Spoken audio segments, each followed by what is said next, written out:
C'est ici, à la Mecque, en Arabie Saoudite, qu'est né il y a 1400 ans un homme qui allait changer le cours de l'histoire. Si on devait faire un classement des hommes les plus influents dans l'histoire du monde, le nom de Mahomet arriverait dans les 3 premiers.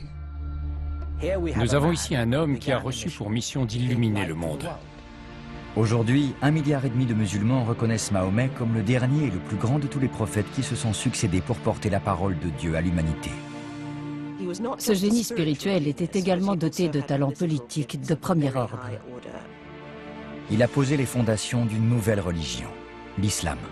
Celle-ci s'est peu à peu répandue sur toute la surface de la Terre, donnant naissance à une nouvelle culture et inspirant quelques-uns des plus beaux chefs-d'œuvre architecturaux. Mais l'islam se retrouve aujourd'hui au cœur du conflit qui agite notre monde. Et le nom de Mahomet est associé aux actes de terrorisme les plus inhumains que le monde ait jamais connus. Oussama Ben Laden et tous les terroristes qui se réclament du djihad invoquent constamment le Coran et l'exemple de Mahomet pour justifier leurs exactions. Obedience to the one true God, Allah, and following the footsteps of the final prophet and messenger, Muhammad. En dehors du monde islamique, on ne sait presque rien de Mahomet, alors qu'il est pour les musulmans l'exemple ultime à suivre et que sa vie est connue dans les moindres détails. Qui était-il? Quel était son message? Et pourquoi tant de personnes, musulmanes ou non, se déchirent-elles en son nom? Dans cette série, j'explorerai les nombreuses complexités de sa vie, comme les révélations qu'il aurait reçues de Dieu, ses nombreuses femmes, ses relations avec les Juifs d'Arabie, l'usage qu'il fit de la guerre et de la paix, et les lois qu'il imposa quand il fonda son propre État. Je vais étudier sa vie et son époque pour comprendre l'influence que ces dernières ont encore aujourd'hui sur notre monde et savoir si elles conduisent au bien ou au mal. Je veux découvrir le vrai Mahomet, le prophète de l'islam, paix et bénédiction sur lui.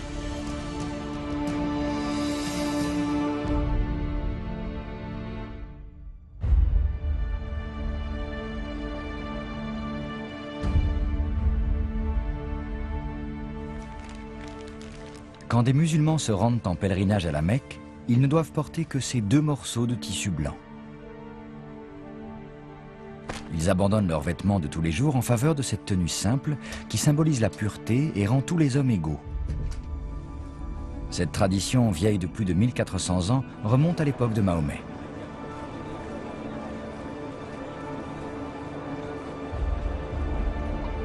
Juste après ma naissance, les tout premiers mots qui me furent murmurés à l'oreille furent ceux de la Shahada, la profession de foi de l'islam.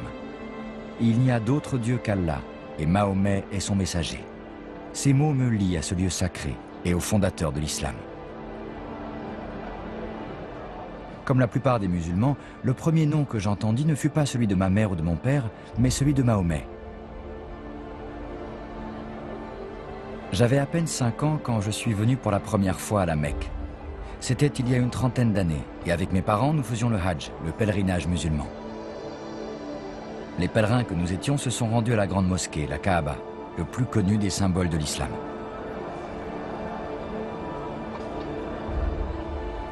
C'est vers ce lieu que, chaque jour, les musulmans du monde entier se tournent pour prier.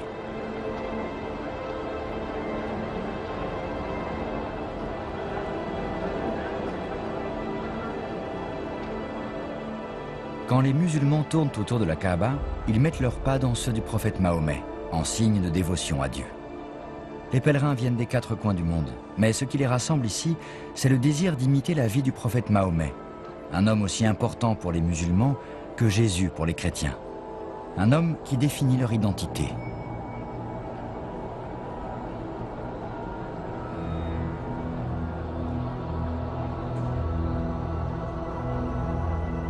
Mais à la différence de Jésus, Mahomet n'était pas le fils de Dieu. Sa naissance n'eut rien de miraculeux. Il ne guérit personne et ne ressuscita pas non plus après sa mort. Ce n'était qu'un homme.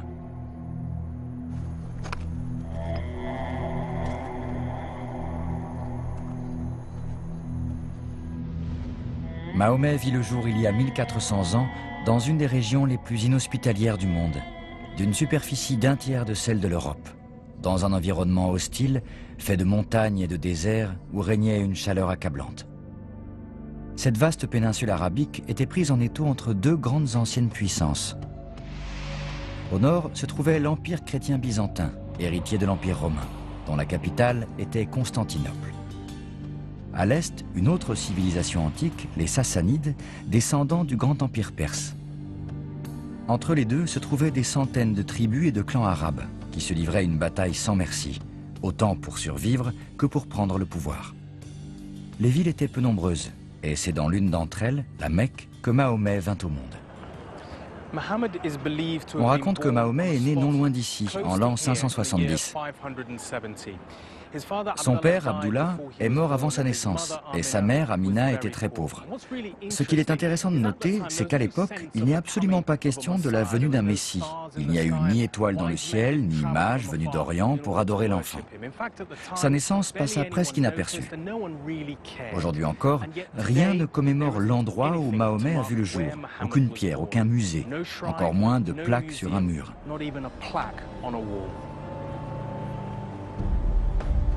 La plupart des musulmans distinguent clairement le messager du message.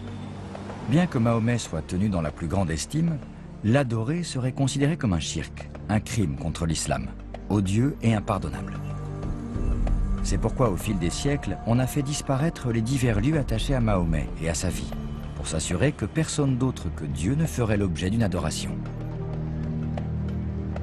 Il en va de même pour toute représentation visuelle de Mahomet. Au contraire des églises chrétiennes et de leurs myriades d'images représentant Jésus sur la croix ou la Vierge Marie, les mosquées n'ont aucune représentation de Mahomet, ni de personne d'autre d'ailleurs. Il est très important de comprendre l'essence du monothéisme, le tawhid en arabe, c'est-à-dire la croyance en un Dieu unique. Dieu est au-delà de toute chose et nous n'en faisons pas de représentation. Mais pour être juste dans notre relation avec Dieu, nous ne représentons pas non plus ou n'avons aucune image d'aucun des prophètes. Cela concerne aussi bien Mahomet, le dernier prophète, que les prophètes avant lui. Abraham, Moïse, Jésus ne peuvent être ni dessinés ni représentés d'aucune manière, par respect pour l'unicité de Dieu et pour ne pas adorer son messager. On trouve cependant de vieilles miniatures ottomanes ou perses représentant Mahomet. Mais son visage y est toujours voilé. Quant aux artistes occidentaux, cela fait longtemps qu'ils ne se privent pas de dessiner Mahomet. Il y a quelques années, une caricature danoise avait fait apparaître Mahomet sous les traits d'un terroriste avec une bombe en guise de turban. Ce dessin avait provoqué une explosion de colère et de protestation dans le monde musulman. Non seulement on avait dessiné le visage de Mahomet, mais en plus, on l'avait ridiculisé.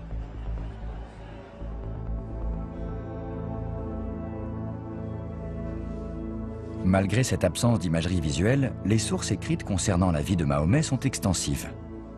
La première est le Coran lui-même, le livre sacré de l'islam. Mais il existe aussi un grand nombre d'actes et de paroles attribués à Mahomet, conservés et couchés sur le papier après sa mort. Il s'agit des hadiths. Les savants musulmans se sont attachés à étudier ces milliers d'histoires et de citations afin d'en évaluer l'authenticité. Les spécialistes de l'islam ont été les premiers à vouloir établir avec certitude si les hadiths qu'ils étaient en train de réunir étaient vrais ou s'ils étaient faux, inventés. Les Arabes se sont principalement fiés à leur mémoire pendant des siècles et des siècles. Ils apprenaient par cœur leur propre histoire et leur généalogie. Mahomet était un homme d'une grande importance et au moment de sa mort, il avait déjà des centaines de milliers de personnes qui le suivaient ou s'opposaient à lui. Tous ont conservé son histoire. Ce sont des sources qui ne peuvent être ignorées sous prétexte que certains prétendent que ces récits auraient été inventés ou parce qu'ils auraient été écrits plus tardivement. Alors qu'aujourd'hui encore certains débattent toujours de la véracité des hadiths, il existe de remarquables preuves de l'existence de Mahomet, provenant de sources non musulmanes. Sébéos, un historien arménien, évoqua Mahomet seulement 24 ans après sa mort.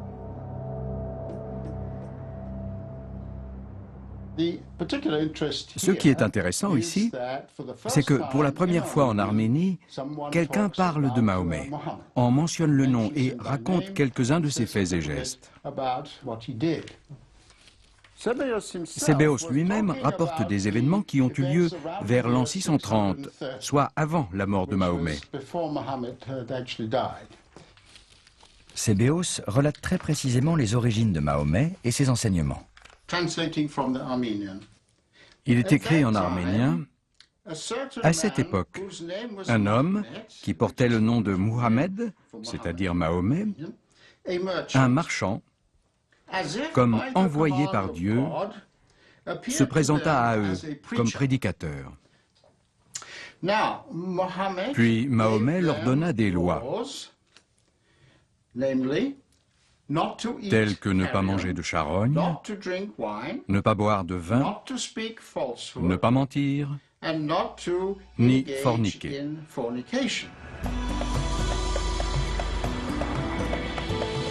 D'autres historiens non musulmans, tout comme Sébéos, ont également parlé de l'existence de Mahomet, à peu près à la même époque que les récits musulmans.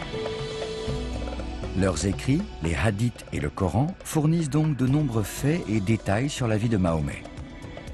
Nous savons qu'il a vu le jour dans la tribu de Quraïch, qui contrôlait la ville de la Mecque, et que sa famille était pauvre. Son père mourut avant sa naissance, laissant à sa femme Amina à peine de quoi vivre. Alors que Mahomet n'avait que quelques mois, Amina le confia à une tribu de Bédouins qui vivaient à l'écart de la ville, selon une tradition assez répandue à l'époque chez les Arabes. Mahomet fut donc élevé par une nourrice bédouine et connut une vie nomade pendant les 4 premières années de sa vie. À l'époque de Mahomet, la vie en Arabie était dure et cruelle. Il n'y avait ni loi, ni État, et les temps de paix étaient rares. Seules les coutumes et la loyauté propres à chaque tribu garantissaient une certaine protection. La justice était sévère, arbitraire, expéditive, et les châtiments violents. Pour un homme pris en train de voler du pain, c'était la peine de mort. La survie était une lutte de chaque instant, qui laissait peu de place à la compassion. Les Arabes savaient que pour la plupart d'entre eux, jamais leur sort ne s'améliorerait. Cette époque, les musulmans l'appellent la Jahaliya, c'est-à-dire l'âge de l'ignorance.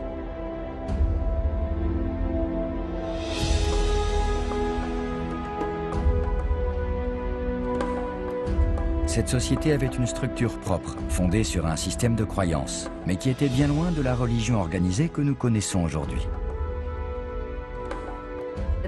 Les peuples arabes étaient polythéistes. Ils vénéraient un grand nombre de dieux. En général, chaque tribu avait son propre dieu, et ce partout en Arabie. Et à l'époque de la naissance de Mahomet, la Mecque était apparemment la ville dans laquelle ce polythéisme était le plus ancré.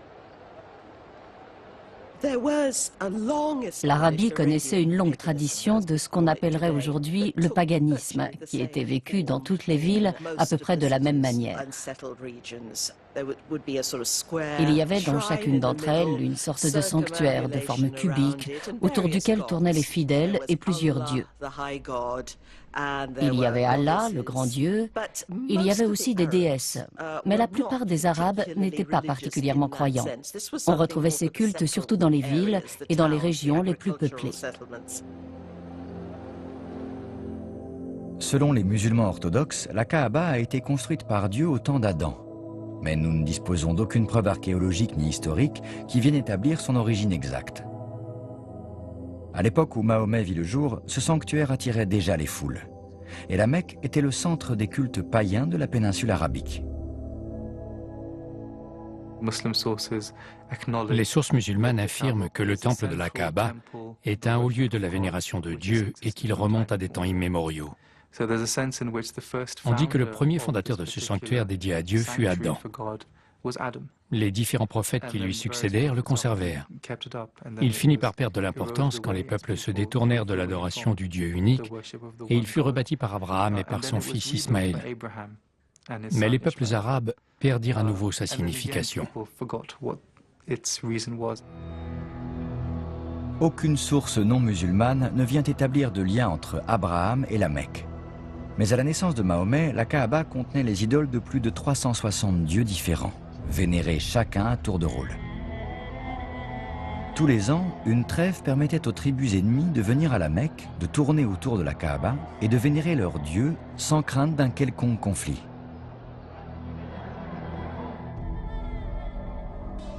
Ce pèlerinage récurrent attirait une foule de personnes à la Mecque, faisait marcher le commerce et produisait de la richesse. C'étaient les membres de la tribu dans laquelle Mahomet était né, les Kouraïchites, qui avaient la main mise sur la Kaaba. Il faisait donc partie des riches et des puissants. Mais la famille proche de Mahomet n'appartenait pas à cette élite. À l'âge de 5 ans, Mahomet retourna vivre avec sa mère Amina à la Mecque. Sa mère était de santé fragile. Elle décida de rendre visite aux membres de sa famille qui habitaient dans la ville de Yatrib, à 300 km au nord de la Mecque. Mais alors que leur caravane de chameaux traversait le désert, l'état d'Amina s'empira. La caravane fit halte ici, dans la petite oasis d'Abwa, afin d'y laisser Mahomet et sa mère dans l'espoir que cette dernière reprenne des forces. Mais malheureusement, quelques jours plus tard, elle mourut. Mahomet se retrouva alors à 6 ans seulement, orphelin de père et de mère, autant dire seul au monde. Ces tristes événements influencèrent profondément sa vision de la vie et sa personnalité.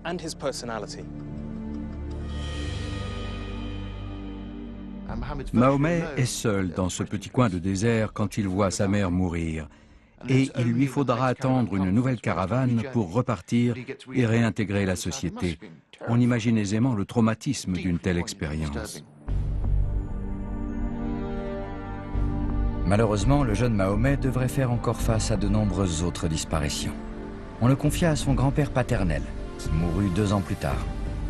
Puis, il fut placé sous la protection de son oncle Abou Talib, un des membres les plus puissants de l'élite mécoise. Abou Talib organisait des caravanes vers la Syrie. Depuis l'Antiquité, l'Arabie prenait part aux échanges commerciaux qui existaient entre les différentes civilisations du Moyen-Orient. La Mecque était une des plaques tournantes de ces échanges. Les caravanes de commerce allaient au Yémen pour acheter des épices, de l'argent, du cuir, et les rapportaient à la Mecque où ils attendaient d'autres caravanes de commerce qui repartaient ensuite vers la Syrie, Gaza, l'Égypte ou la Palestine. Si bien que le sanctuaire était au beau milieu d'un va-et-vient incessant de bédouins et de chameaux. La Mecque était alors pour les musulmans un grand carrefour marchand et le lieu de naissance idéal pour leur prophète. Mahomet commença donc à prendre part aux caravanes de commerce, ce qui représentait pour lui une formidable opportunité, non seulement de sortir de la pauvreté, mais également de découvrir le monde qui l'entourait. Les caravanes cheminaient lentement dans le désert, faisant halte dans les oasis, s'arrêtant dans les villes d'Arabie, longeant les vestiges de civilisations passées telles que Pétra, la capitale nabatéenne, réduite en ruine à la suite d'un gigantesque tremblement de terre.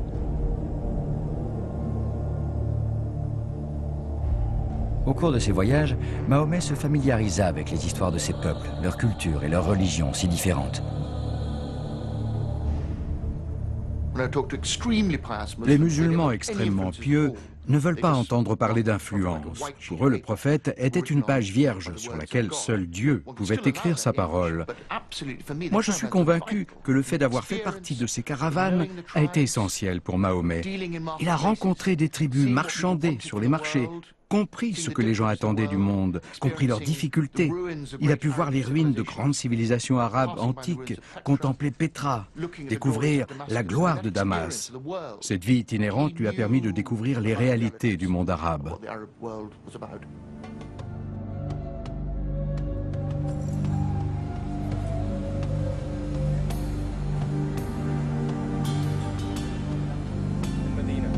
La tradition musulmane rapporte que dès l'âge de 21 ans, Mahomet était reconnu pour son intégrité et qu'il était appelé Al-Amin, l'homme fidèle, et Al-Sadiq, l'homme juste.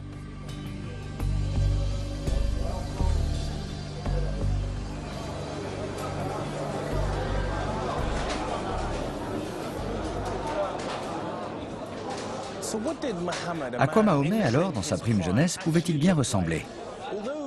Bien que la tradition musulmane interdise les représentations visuelles de Mahomet, on trouve une description de sa personne dans une de ses premières biographies, où l'on apprend qu'il était un peu plus petit que la moyenne, il était de stature robuste, ses membres étaient longs et musclés, ses doigts fins, ses longs cheveux bruns étaient bouclés, il avait de grands yeux noirs tirant sur le marron, sa barbe était fournie, il avait la peau claire et il était prêt à se marier. Sa première tentative de prendre femme se solda par un échec cuisant. Quand il demanda à son oncle la main de sa fille, son oncle la lui refusa, ne voulant pas donner sa fille à un orphelin.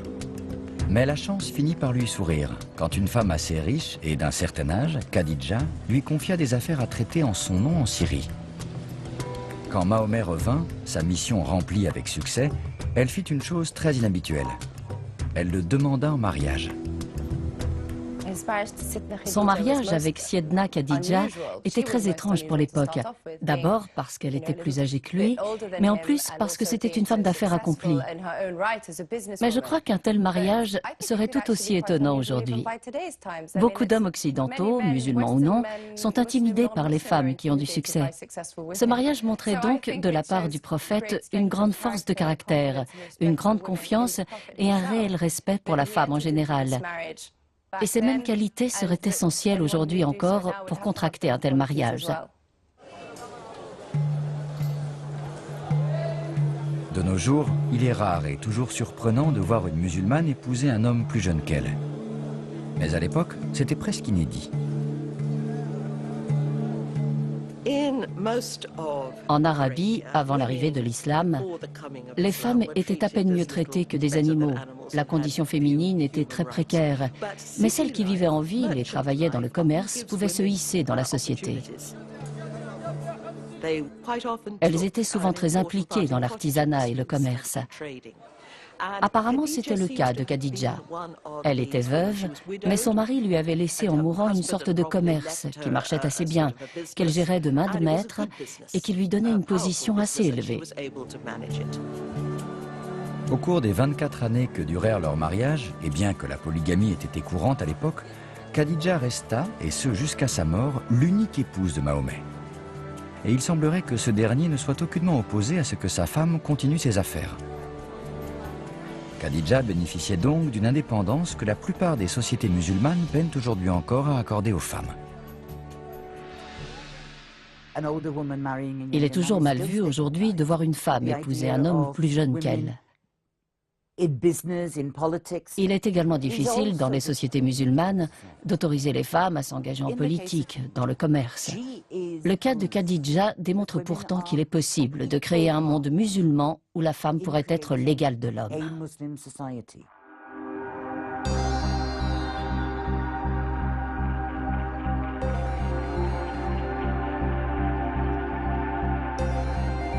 Bien que vivant un mariage très heureux avec Khadija, Mahomet ne pouvait s'empêcher de porter un regard très critique sur sa vie ou sur le monde dans lequel il vivait. Mahomet, entre 25 et 40 ans, était censé vivre les plus belles années de sa vie. Il était marié à Khadija, une femme magnifique, riche, qu'il aimait et le soutenait. Il avait 4 ravissantes filles et 2 fils disparus très tôt. Il était à présent très respecté parce qu'il venait d'un clan puissant et en plus maintenant il était chef de famille. Et étonnamment, alors qu'il avait atteint les plus hautes sphères de la société, il en était comme dégoûté de la violence qui régnait dans les clans, de la facilité qu'offrait la richesse. Mahomet n'était pas heureux. Il avait vécu le pire et le meilleur de la société tribale arabe, dont les injustices le révoltaient et le dérangeaient profondément. Il était en pleine crise personnelle.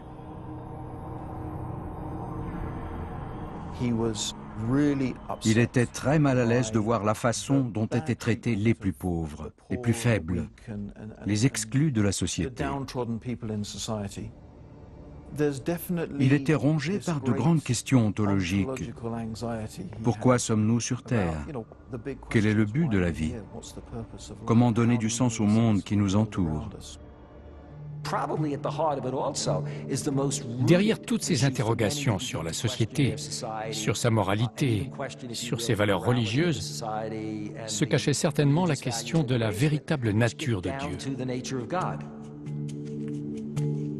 C'est à cette époque, selon la tradition musulmane, que Mahomet commença à effectuer des retraites spirituelles. Plusieurs fois par an, il partait avec Khadija et leurs enfants en direction des montagnes qui dominaient la Mecque, pour y prier dans le calme et la paix. Que cherchait-il? Qui faisait-il? Et quels fruits en retirait-il? Extrêmement troublé en son fort intérieur, il était certainement en quête d'une sorte de paix spirituelle. Les retraites spirituelles de Mahomet s'intensifiaient et se multipliaient. Tout avait pour but une réflexion et une méditation personnelle approfondie. Voici le lieu qu'il avait choisi, une colline escarpée et difficile à atteindre depuis la ville. Après une longue escalade, il arrivait au sommet où se trouvait une grotte, la grotte de Hira, dans laquelle il passait des heures entières, jour et nuit, à méditer avec toujours plus de ferveur.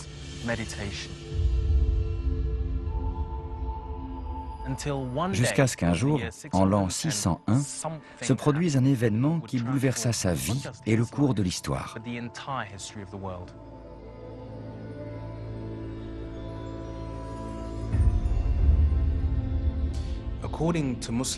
Selon la tradition, Mahomet était comme à son habitude en pleine méditation quand il s'endormit.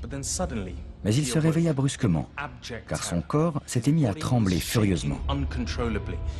Il décrira plus tard qu'il lui semblait qu'un ange le tenait si fort entre ses bras que, suffocant, il eut l'impression que sa vie le quittait.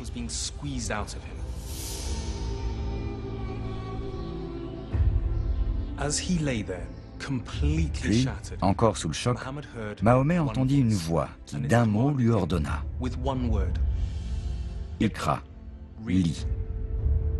Mais Mahomet répondit « Je ne suis pas de ceux qui lisent ». La voix lui ordonna une deuxième fois « Lis ». Mahomet répondit « Je ne suis pas de ceux qui lisent ». Mais la voix dit pour la troisième fois « Lis ». Et ce n'est qu'au bout de cette troisième fois que Mahomet répondit « Que dois-je lire ?»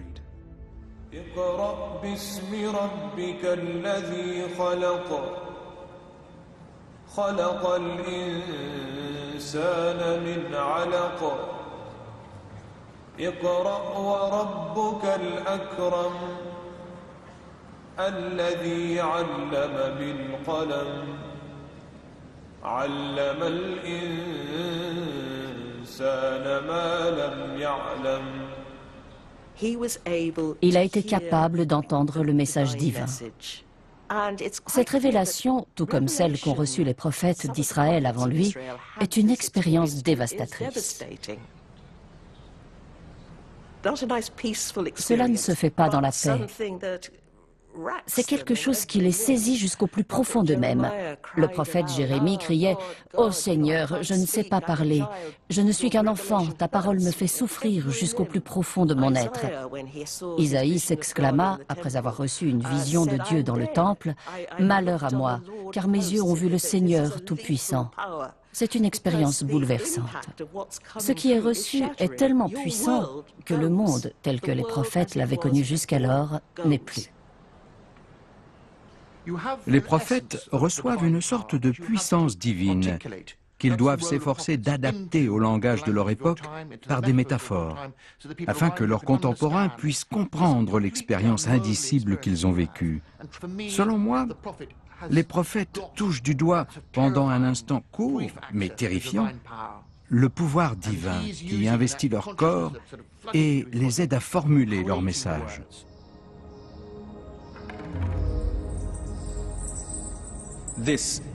Cette révélation changea à jamais la vie de Mahomet. Elle représente également aujourd'hui, pour le 1,5 milliard de personnes réparties sur toute la surface de la Terre qui suivent son enseignement, la définition de ce que doit être un musulman. Pourtant, quand Mahomet reçut cette première révélation dans la grotte de Hira, sa réaction fut bien différente.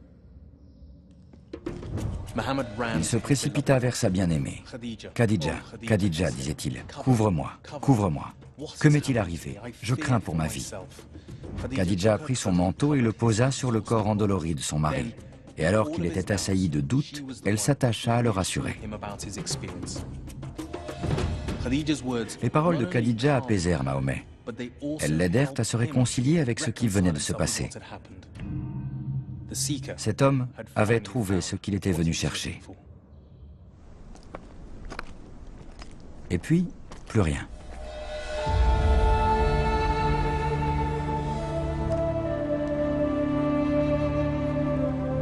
La première révélation aveuglante reçue par Mahomet fut suivie d'un long silence. Mahomet était perdu, atterré. Avait-il été trompé? Cette révélation n'avait-elle donc été qu'une vaine hystérie? Mahomet le chercheur avait-il été abandonné par Dieu? Il était complètement désespéré.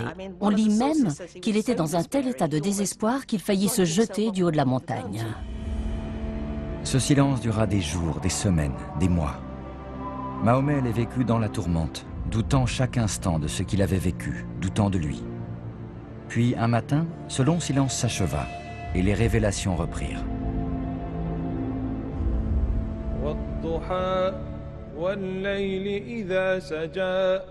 ما ودعك ربك وما قلى وللآخرة خير لك من الأولى ولسوف يعطيك ربك فترضى ألم يجدك يتيما فآوى. Mahomet commença à se rendre compte qu'il avait à présent une responsabilité. Il était chargé d'un message. À l'instar des prophètes qui l'avaient précédé, il comprit que Dieu lui avait donné une vision. Il était de son devoir de transmettre ce message aux gens de sa tribu, de sa ville, afin qu'ils changent de vie et deviennent meilleurs.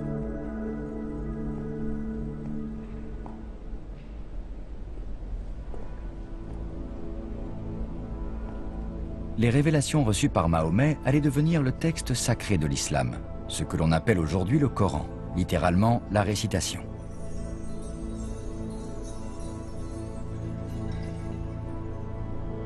Les plus orthodoxes des musulmans pensent que l'auteur du Coran n'est autre que Dieu lui-même, et que Mahomet est la première personne à qui ce message a été révélé.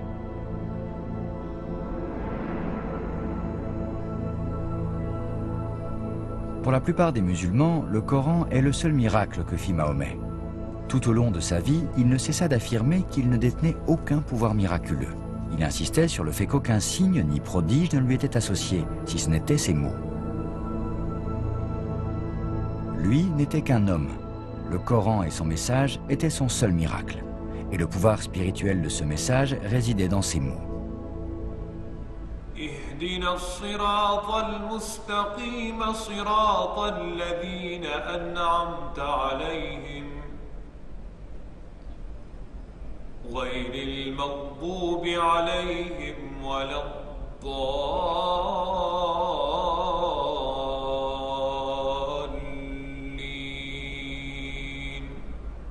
L'immense majorité des musulmans pense que Mahomet ne savait ni lire ni écrire. Son analphabétisme n'est pas un détail dans leur foi. S'il est important d'insister sur ce fait, c'est parce que les opposants à l'islam soutiennent souvent que Mahomet, au cours de ses voyages, avait certainement dû lire les écrits chrétiens et juifs, qu'il aurait pu y piocher des idées religieuses, les remanier et s'en servir pour élaborer son propre message. Tandis que s'il ne savait ni lire ni écrire, ce qui est donc la version musulmane, alors il lui aurait été impossible de subir quelconque influence, et les révélations à l'origine de cette nouvelle religion qu'était l'islam proviendraient directement de Dieu. Il est très important pour les musulmans de croire que le Coran est la parole immédiate de Dieu, que Mahomet ne l'a pas reçu des chrétiens, des juifs ou des samaritains. C'est pourquoi, bien que le Coran dise le contraire, la tradition affirme qu'il était illettré. C'est également la raison pour laquelle Mahomet a été placé au beau milieu d'un désert. Comment aurait-il pu être influencé par ces traditions religieuses s'il se trouvait à des milliers de kilomètres du Proche-Orient où elles étaient en train de se développer? Dire que le Coran a subi l'influence du judaïsme et du christianisme est absurde. L'islam étant dans la droite lignée de la tradition monothéiste, nous sommes donc dans la continuité du judaïsme et du christianisme. Nous avons évidemment été influencés par ces religions. Le Coran affirme que le prophète Mahomet ne pouvait pas écrire de sa propre main. C'est affirmé de manière très claire dans le Coran. On y trouve le mot « ummi », qui ne veut pas dire forcément analphabète, mais plutôt illettré, comme quand on parle d'une personne qui n'a pas étudié les Écritures. Cependant, il peut aussi être compris dans le sens d'analphabète. Mais surtout quand l'ange Gabriel apparaît au prophète Mahomet dans la cave et lui demande de lire, le prophète répond qu'il ne sait pas lire. Le Coran est aussi sacré pour les musulmans que la personne de Jésus pour les chrétiens. Pour ces derniers, Jésus est le Verbe de Dieu, le Logos. Et afin qu'il reste divin et pur, sa conception s'est faite sans que sa mère ne connaisse d'homme. Pour les musulmans, c'est le Coran qui est le Verbe de Dieu. Et afin qu'il reste divin, il doit également n'être souillé par aucune interférence humaine.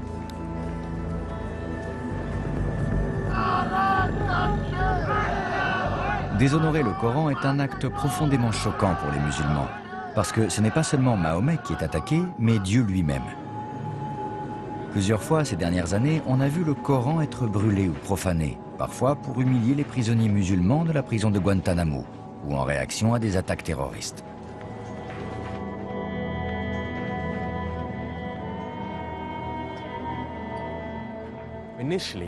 Les premiers temps, Mahomet ne transmet son message qu'à ses proches. C'est Khadija qui est la première convertie, bientôt suivie par quelques membres de sa famille, comme son cousin Ali, futur époux d'une de ses filles. Et puis, il étend son message à ses bons amis, comme Abu Bakr, puissant homme d'affaires qui succédera à Mahomet et deviendra le premier calife d'islam. On dit souvent que les premiers musulmans étaient d'origine très diverses. Il y avait aussi bien des jeunes gens issus de l'aristocratie que d'autres personnes plus en marge de la société.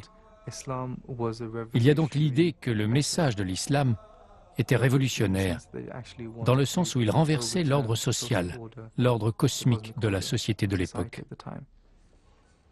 L'acte de conversion était aussi simple qu'aujourd'hui.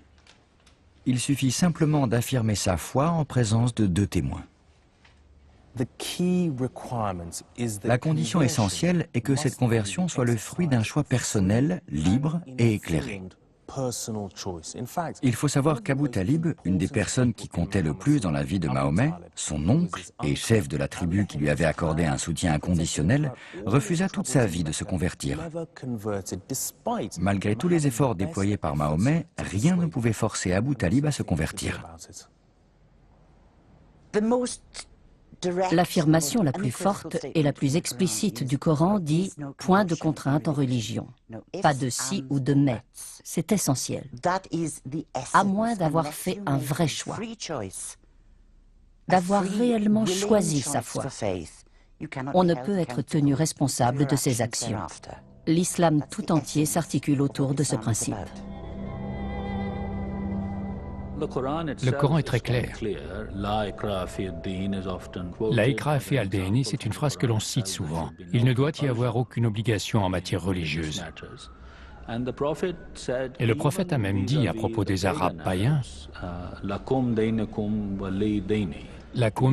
waliya dini, à vous votre religion et à moi la mienne.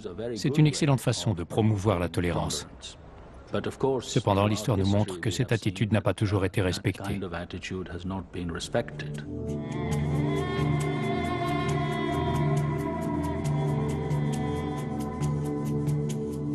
La révélation divine prêchée par Mahomet porterait plus tard le nom d'islam, qui signifie soumission.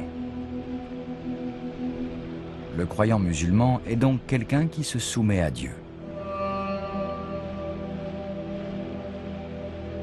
L'islam vient lui-même du mot salam, la paix.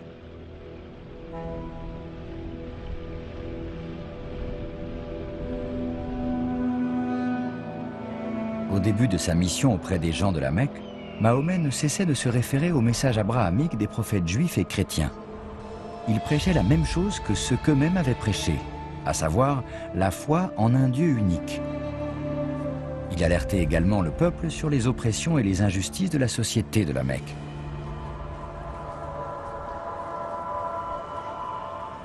Il devient peu à peu une vraie figure prophétique.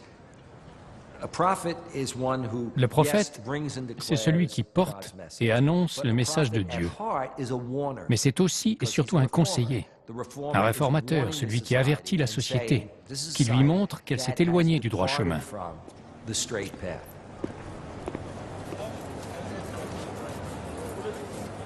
Le message de Mahomet n'était pas toujours bien accueilli. Les chefs de la Mecque, les Koraïchites, voyaient d'un mauvais œil qu'il prêche en faveur de l'égalité entre tous. Plus il prêchait, plus les Koraïchites s'enflammaient contre lui. Ils entreprirent de le faire changer d'avis en lui offrant de l'argent, du pouvoir et tout ce qu'il désirait. À chacune de leurs avances, Mahomet n'avait qu'une seule réponse. Je ne suis pas venu ici pour accumuler des richesses, pour être votre chef ou votre roi.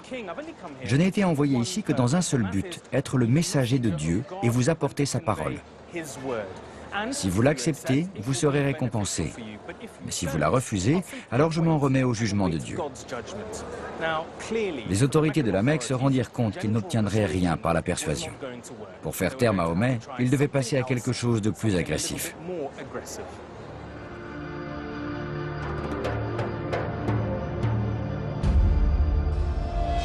Cette persuasion se transforma en persécution.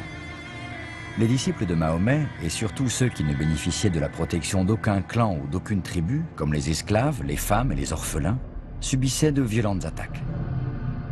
La tradition musulmane raconte que certains étaient jetés sur des charbons ardents, d'autres battus ou torturés, et quelques femmes furent même tuées à coups de couteau.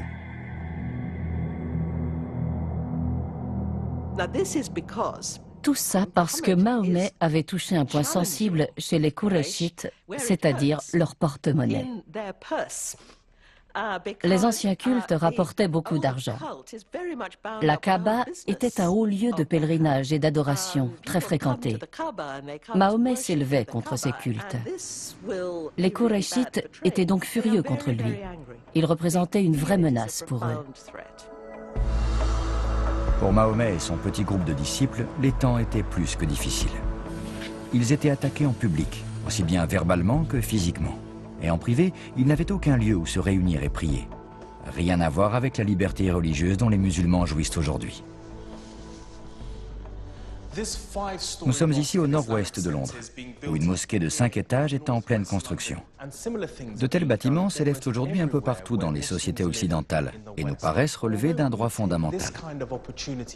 Le prophète, lui, dut faire face à un environnement bien plus hostile quand il essaya de réunir pour la première fois sa propre communauté musulmane à la Mecque.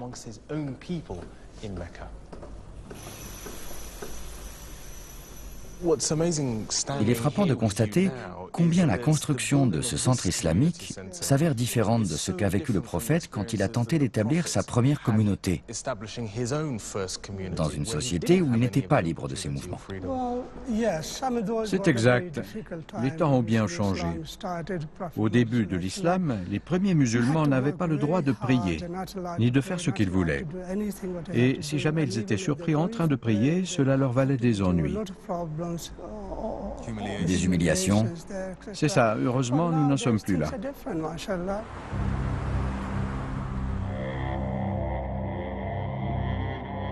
Au lieu d'essayer de répondre à la persécution par la violence, le prophète chercha un autre moyen de protéger ses disciples.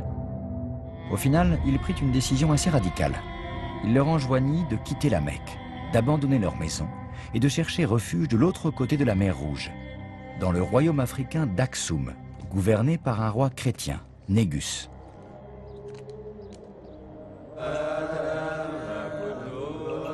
En 615 après Jésus-Christ, un groupe de musulmans quitta en grand secret la Mecque et monta un camp de refuge du côté de l'Éthiopie actuelle. Cet exode provoqua la colère des Qurayshites. Ils envoyèrent immédiatement une délégation auprès de Négus, roi d'Abyssinie, dans le but de le persuader de renvoyer les exilés chez eux. Le roi Négus convoqua le chef des musulmans. Celui-ci expliqua que Mahomet était le prophète du seul et unique Dieu, puis il se mit à réciter des versets du Coran.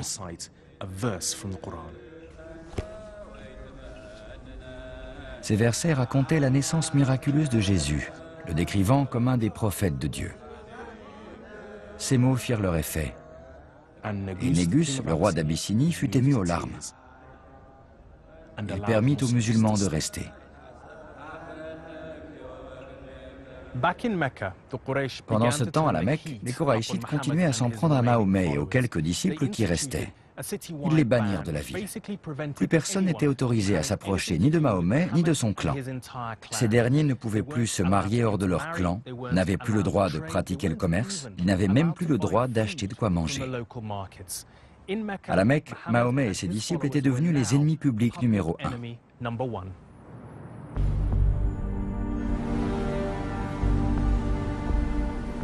La pression qui pesait alors sur les épaules de Mahomet et de ses disciples était énorme. Ils devaient renoncer à annoncer un Dieu unique, se rendre aux Kouraïchites ou, au minimum, accepter quelques-uns des dieux adorés par ces derniers.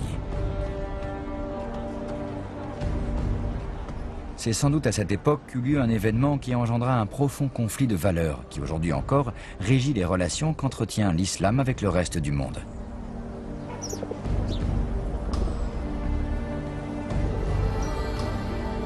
La plupart des musulmans prétendent que cet événement n'a jamais eu lieu.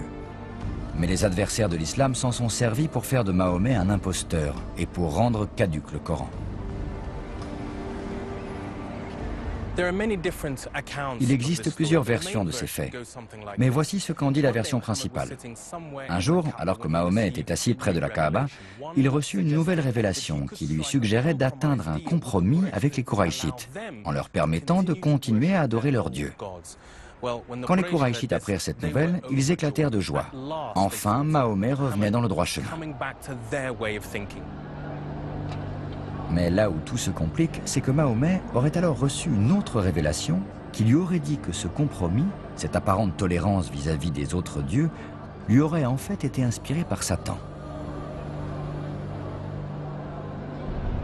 C'est pourquoi ces versets furent appelés les versets sataniques. Si ces faits s'avéraient exacts, cela voudrait dire que Mahomet aurait pu altérer à sa guise le message divin et que par conséquent, ni Mahomet ni le Coran ne seraient fiables.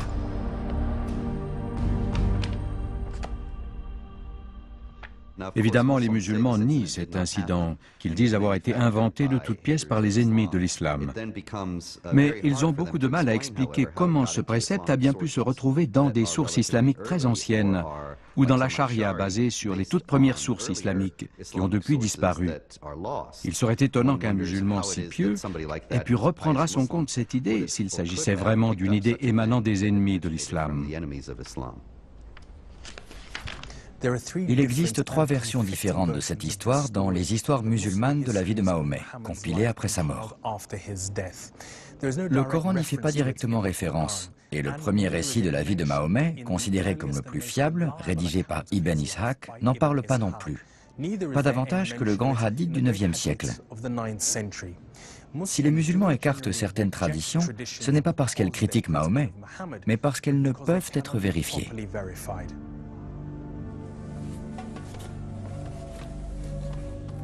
En 1989, une vague de protestations déferle sur le monde islamique quand est publié en Grande-Bretagne un roman de Salman Rushdie, Les versets sataniques. Dans ce livre, Rushdie raconte de manière romancée cet événement. Les musulmans se plaignent qu'ils décrivent Mahomet comme un imposteur qui n'aurait eu que des ambitions politiques et qu'il fasse du Coran l'œuvre du diable. Dans le monde entier, l'opinion publique musulmane enrage. Je me souviens très bien des événements de ce 1er janvier 1989. Nous étions des milliers de personnes à nous être rassemblés. Et pour manifester notre mécontentement vis-à-vis de ce livre, nous l'avons publiquement brûlé. Voilà ce que nous avons fait. Cet auto-da-fé n'était qu'un début. Dans le monde musulman, les manifestations violentes et les émeutes se multiplient. La communauté musulmane tente de faire bannir ce livre, mais elle se heurte à de nombreuses personnes qui défendent la liberté d'expression. L'ayatollah Khomeini, alors chef de la République islamique d'Iran, s'empare de l'affaire et publie une fatwa, un ordre religieux contre Rushdie, appelant à sa mort par tous les moyens. Cette fatwa n'a jamais été levée. Et bien que Rushdie n'ait pas été personnellement touché, de nombreuses personnes liées à son livre ont été attaquées ou même assassinées.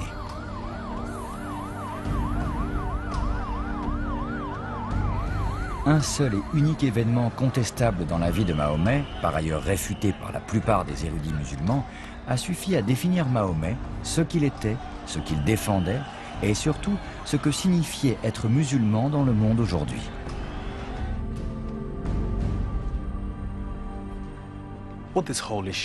Cet événement a révélé un point de vue fondamentalement différent entre les Occidentaux, qui affirment leur liberté d'expression, et les musulmans, qui revendiquent le droit de ne pas être insultés.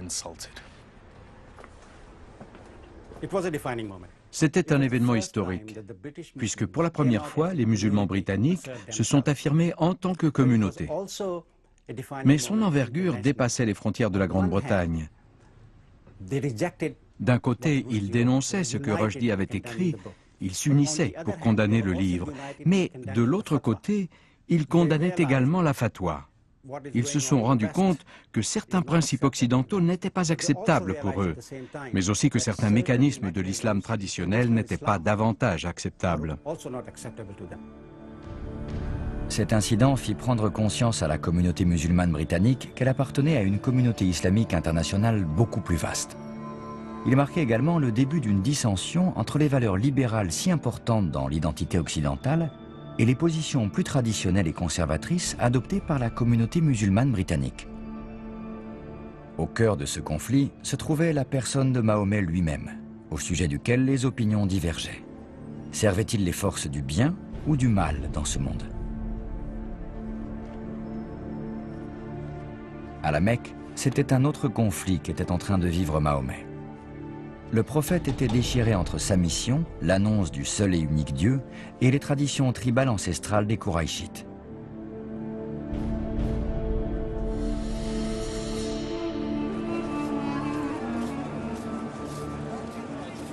Pendant ce temps, les Kouraïchites faisaient peser sur Mahomet et ses disciples des sanctions toujours plus sévères. Personne ne devait plus avoir affaire avec eux. Les mariages avec d'autres clans leur étaient interdits et ils ne pouvaient même plus acheter de quoi manger. Mais à la différence de certains de nos contemporains musulmans, Mahomet et ses disciples parvenaient à résister à ces menaces et à ces provocations sans jamais répondre par la violence. Cette attitude stoïque de non-violence finit par porter ses fruits. Les gens de la Mecque commencèrent à s'élever contre les mesures extrêmes qui étaient imposées à ceux qui avaient autrefois fait partie de son clan. La pression sociale exercée sur les chefs kouraïchites devenait si forte que 2 ans après avoir banni Mahomet, ils durent revenir sur leur décision. Malheureusement, les ennuis de Mahomet étaient loin d'être finis. Il s'apprêtait à vivre ce que les musulmans appellent son année de chagrin. Dans les mois qui suivirent la levée du bannissement, Khadija, la femme de Mahomet, et son plus fidèle soutien s'éteignit. Mahomet fut dévasté par sa disparition. Tout au long de ses 25 dernières années, elle avait été son épouse bien-aimée, sa compagne la plus proche et sa conseillère. C'était vers elle que Mahomet s'était tourné après sa terrifiante expérience de révélation. Et c'était elle qui avait été la première à le reconnaître comme prophète de Dieu. Ce devait être une sacrée femme pour avoir été la première à accepter les révélations. On peut presque dire qu'elle a été la première de tous les musulmans, puisqu'elle a cru aux révélations avant le prophète lui-même. Elle avait d'instinct reconnu leur authenticité et leur génie. Les différentes sources font d'elle une figure très maternelle, ce qui n'est pas anodin pour Mahomet, lui qui avait perdu sa mère très jeune. Il aimait profondément Khadija. Les critiques occidentaux se sont toujours moqués du prophète et de son mariage, soi-disant opportuniste avec une riche veuve. Mais les sources sont très claires à ce sujet. Il l'a aimée toute sa vie. Les femmes qu'il épousa ensuite ne supportaient pas qu'on parle d'elle, parce qu'elles savaient qu'aucune d'entre elles ne faisait le poids face à elle dans son cœur. Quelques mois plus tard, c'est une autre disparition qui vint frapper de plein fouet Mahomet. Celle de son oncle Abu Talib, celui qui l'avait toujours protégé, même des pires attaques des Kouraïchites. À la tête du clan de Mahomet se retrouvèrent malheureusement ses pires ennemis. Les attaques contre sa personne reprirent de plus belle. Ses opposants ne cachaient plus leurs intentions à son encontre. Ils n'arrêtaient pas de proclamer son message. C'est à sa vie qu'il s'en prendrait. Jamais Mahomet et ses disciples ne s'étaient retrouvés dans une telle position de vulnérabilité. La moitié d'entre eux s'étaient enfuis en Éthiopie. Les autres se cachaient dans la Mecque. Ses ennemis étaient décidés à étouffer dans l'œuf cet embryon de mouvement islamique. Et ils n'hésiteraient pas à aller jusqu'à tuer Mahomet. La décision qu'allait prendre le prophète se révélerait décisive. Elle changerait le cours non seulement de sa vie, mais également de l'histoire du monde. Dans le prochain épisode, la persécution menée par les Kouraïchites contre Mahomet s'intensifie. Et il doit se résoudre à quitter sa ville de la Mecque.